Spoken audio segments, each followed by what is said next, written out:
I talk a ton about the unequal division of labor in a home, specifically in heteronormative relationships where there's a man and a woman, and the woman is doing the bulk of the work when it comes to the home and the children.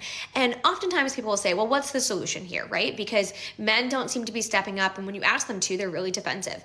And for men, oftentimes, the defensiveness comes from the fact that they've been told for their entire lives that they are meant to be very few things. They are a protector and they are a provider. Their job is to essentially bring in a paycheck to the home, and anything outside of that scope really isn't their responsibility. And so when a woman asks them to wake up in the middle of the night to console their newborn baby or to take the day off with their sick kid, they go, whoa, whoa, whoa. I'm the provider. My job is not to parent. But I'm just here to say that in 2024, most women and most marriages do require active participation from men. Men are no longer viewed solely as a provider. They are viewed as a provider, a parent, a partner, and they are expected to act accordingly.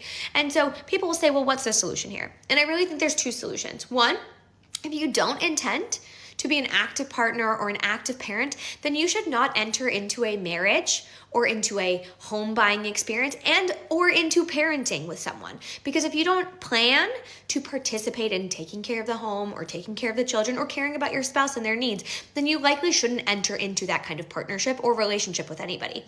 If you want children, that's great.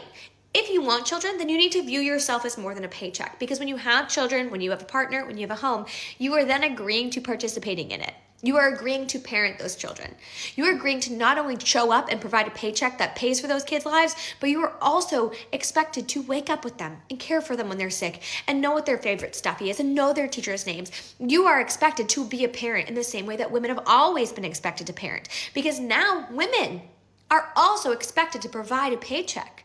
Women are in the workforce more than they ever have been. It's almost 50-50 men and women at this point. So we can no longer look to women and say, well, you guys don't provide. Because women provide, they parent, and they partner. They're tasked alone with making sure that everybody is healthy and happy and have what they need, while nobody is thinking about them. And so no, women are no longer willing to sit back and allow this unequal division of labor to happen in their homes. They are no longer willing to marry men who don't want to actually parent their own children. And so if you are a guy and you're saying, well, that's not what I want, that's not what I signed up for, that's okay.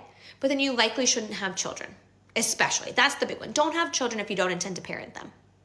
And if you do have children, the option you have in front of you, if your partner is asking for equity, is to open up your viewpoint on who you are, expand that, view yourself as more than a provider, and lean into being a partner and a parent. Because honestly, it's the best thing for everyone. You'll have a happier partner, you'll be happier, your kids will be happier, and everybody will be more connected and bonded. So view it as an opportunity and not a punishment, because it's not.